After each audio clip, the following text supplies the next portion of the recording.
오늘은 베드로전서 2장 1절부터 3절까지를 살펴보고자 합니다. 먼저 1절 읽어보겠습니다.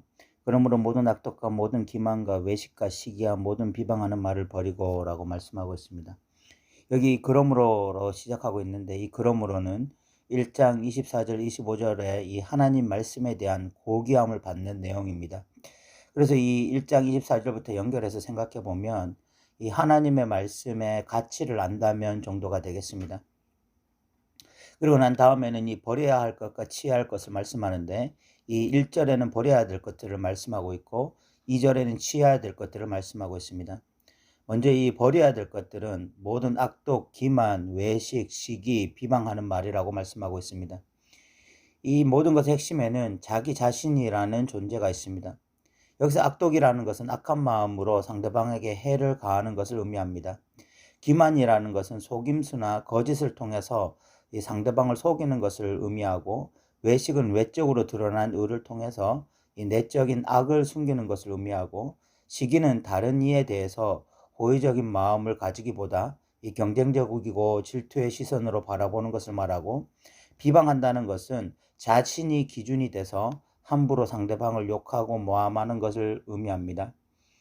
그런데 여기에는 모두 이 자기 자신이 중심이 되고 기준이 되기 때문에 이런 일이 발생하는 것입니다.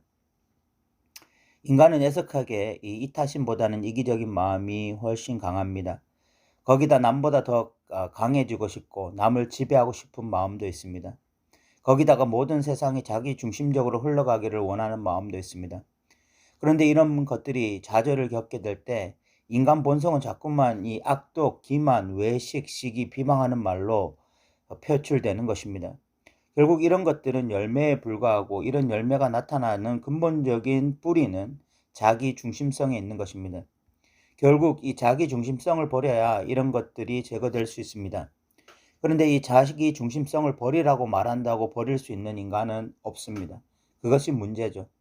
인간들은 본래 그렇게 태어났습니다. 인간은 인간의 죄성 때문에 자기 중심적인 삶을 살 수밖에 없어요.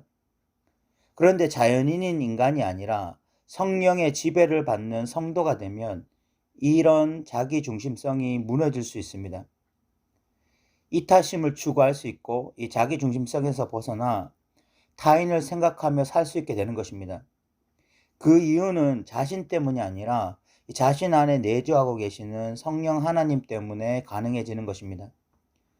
그런데 성도가 되었다고 해서 가만히 있으면 저절로 이타적인 삶을 살게 되는 것은 아닙니다.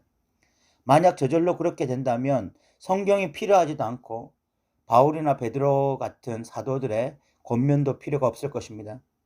그런데 오늘 베드로는 버려야 할 것을 말하고 취해야 할 것을 말함으로써 우리가 선택하는 삶을 살아야 된다는 것, 다시 말해서 적극적으로 성령의 지배받기를 소망하며 살아야 된다는 것을 말씀하고 있는 것입니다.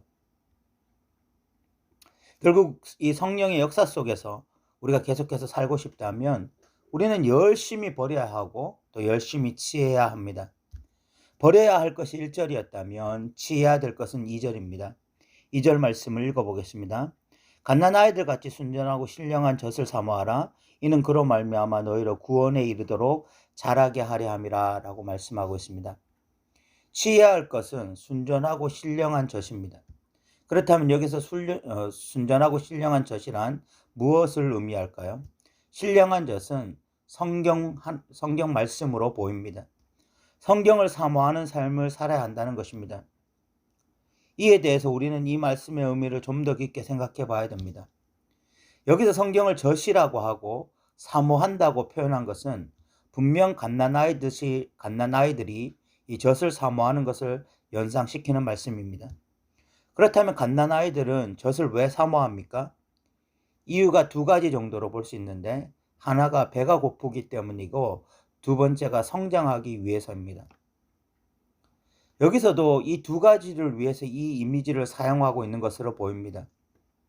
그래서 그로 말미암아 너희로 구원에 이르도록 자라게 하려 함이라 라고 오늘 2절 말씀에 말씀하고 있는데, 이는 분명히 성장과 관련된 말씀입니다. 성경 말씀을 끊임없이 사모하게 될 때 우리 신앙은 성장하게 되는 것입니다. 이에 대해서 성경이 끊임없이 강조해 왔습니다. 디모데후서 3장 17절에 보면 성경이 하나님의 사람으로 온전케 한다라고 말씀하는데, 이 또한 성경이 사람을 성장케 한다라는 말씀입니다. 저에게 어떻게 신앙이 성장할 수 있냐고, 왜 자신은 늘 신앙이 제자리인지 모르겠다고 이 하소연하는 사람들이 꽤 있습니다. 저는 그런 분들에게 역으로 질문하고 싶어요. 하나님의 말씀을 제대로 먹고 있냐고 말입니다. 어떤 분들은 저에게 성경 통독도 꾸준히 하고 큐티도 꾸준히 하고 있다라고 말할 분들도 있을 것입니다. 그런데 여기서 말하는 말씀이라는 것은 그 이상입니다. 이 말씀은 단지 활자로 존재하는 것이 아니라 진짜 살아있는 말씀으로 우리의 영혼 깊숙이 들어와서 우리의 영혼과 생각과 육신을 뒤흔드는 것을 의미하는 것입니다. 그렇게 말씀이 우리 안에서 우리의 영혼과 생각을 뒤흔들게 될 때, 그때부터 이 신앙 성장이라는 것이 있는 것이죠. 또 하나가 배고파서 말씀을 사모하는 것입니다. 예수님은 사람이 떡으로만 살 것이 아니고 하나님의 말씀으로 살 것이라고 말씀하셨습니다. 그럴 수밖에 없는 이유가 사람은 육신도 있지만 영혼도 있기 때문이죠. 우리가 삼시세끼를 맛있어서 먹는 것은 아닙니다. 때로는 배가 고파서 먹죠. 하나님의 말씀도 마찬가지입니다. 우리는 영적 허기를 느끼는 자들이 되어야 합니다. 내가 지금 말씀에 배가 고프구나, 그런 것들을 느낄 수 있는 자들이 되어야 돼요. 그리고 매일 일정 말씀을 먹어야만 이 영적 포만감을 가지는 영적 감각이 살아있는 자들이 되어야 됩니다. 그래야 말씀을 못 먹으면 사모하는 마음이 생겨요. 갓난아이가 젖을 사모하듯이 그렇게 사모하게 되는 것입니다. 교회에서 올 한해 성경 통독이라는 프로그램을 하기 때문에 성경 읽는 수준 벗어나야 됩니다. 누가 시켜서 억지로 성경 읽는 수준을 뛰어넘어야 돼요. 실질적으로 영적인 배가 고파야 하는 것입니다. 마치 갓난아이가 젖을 물려주기 전까지는 지나칠 정도로 울어대듯이 그렇게 말씀을 사모하는 마음이 있어야 하는 것입니다. 그래서 오늘 성경 역시 갓난아이들 같이 순전하고 신령한 젖을 사모하라고 말씀하고 있는 것입니다. 실질적으로 이렇게 말씀을 사모하며 산 사람이 있는데 그가 바로 다윗이었습니다. 다윗은 오늘 2절 말씀이 너무나 잘 어울리는 사람이었습니다. 시편 119편을 보면 다윗의 말씀에 대한 이 마음이 갓난아이가 젖을 사모하는 마음과 같다는 것을 우리 금방 확인할 수 있습니다. 다윗은 시편 119편 14절에 이렇게 말씀합니다. 내가 모든 재물을 즐거워함과 같이 주의 증거들의 도를 즐거워하였나이다 라고 말씀하고 있습니다. 재물을 즐거워하는 것만큼 하나님의 말씀을 즐거워했다는 것입니다. 이 고백 엄청난 고백입니다. 예를 들어서 내일 9시부터 동네 슈퍼에서 한우 1kg를 파격적으로 단 하루에 5,000원에 판다고 생각해 보십시오. 내일 9시 훨씬 이전부터 그 슈퍼 앞에는 사람들이 장사진을 치고 있을 것입니다. 그리고 그 중에는 상당수가 그리스도인들도 포함되어 있을 거예요. 그런데 동일한 장소에서 내일 9시에 탁월한 성경 공부가 있다고 한다면 어떻습니까? 피곤하다, 바쁘다, 약속 있다, 각각의 이유로 인해서 파리만 날릴 수도 있습니다. 그런데 다윗은 한우 1kg에 5,000원에 판매한다고 하면 가는 그 열정만큼 말씀을 사랑한다고 하니까 이 얼마나 뜨거운 열정입니까? 또 119편 35절에는 이런 고백도 있습니다. 나로 하여금 주의 계명들의 길로 행하게 하소서 내가 이를 즐거워함이니이다 라고 말씀합니다. 47절 48절에는 이런 말씀도 있습니다. 내가 사랑하는 주의 계명들을 스스로 즐거워하며 또 내가 사랑하는 주의 계명들을 향하여 내 손을 들고 주의 율례들을 작은 소리로 으쩌리이다.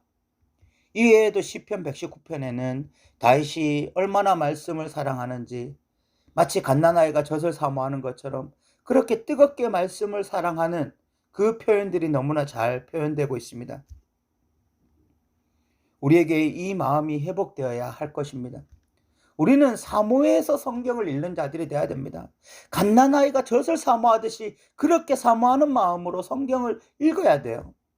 우리가 재미있는 소설책이나 우리가 감동 있게 본 영화보다 우리에게 더 성경은 재미있고 즐거운 책이 되어야 하는 것입니다. 그리고 3절에는 이렇게 말씀합니다. 너희가 주의 인자하심을 맛보았으면 그리하라. 베드로는 간단하게 이렇게 말하는 것입니다. 진짜 은혜 받았다면 말씀 사모하며 살아라. 더 직설적으로 말하면 너가 진짜 은혜 받아 그리스도인이 되었다면 그런 삶을 살아라 라고 말하고 있는 거야. 오늘날 영상이 발달한 시기에 유튜브로 설교를 듣는 자들은 많아도 진정 이 활자로 된 성경을 사랑하고 이 말씀을 가까이 하며 묵상하는 자들은 점점 줄어들고 있습니다. 그런데 진짜 주의 인자하심을 맛보았으면 우리는 갓난아이들과 같이 이 신령한 젖을 사모하는 자들이 되어야 하는 것이죠. 이제 말씀을 마무리하고자 하는데, 사랑하는 성도 여러분, 여러분들에게 성경은 어떤 의미입니까? 그냥 기독교 경전 아니면 가까이 하기엔 너무 먼 책은 아닙니까? 만약 그렇다면 여러분들의 신앙은 자라지 않을 것입니다. 우리 중심적인 삶의 열매들을 버리고 우리가 진정 성경을 가까이 하고 갓난아이들처럼 이 말씀을 사모하게 될 때 우리는 우리의 신앙이 자라감을 느끼게 될 것입니다. 또한 말씀 사랑은 한순간에 이 열정으로 되는 것이 아니라 하루하루 진리를 가까이 함으로 되어집니다. 천리길도 한 걸음부터입니다. 매일매일 성경을 가까이 읽고 묵상하십시오. 그 말씀이 우리의 영혼과 우리의 신앙을 살릴 것입니다. 들어주셔서 감사합니다.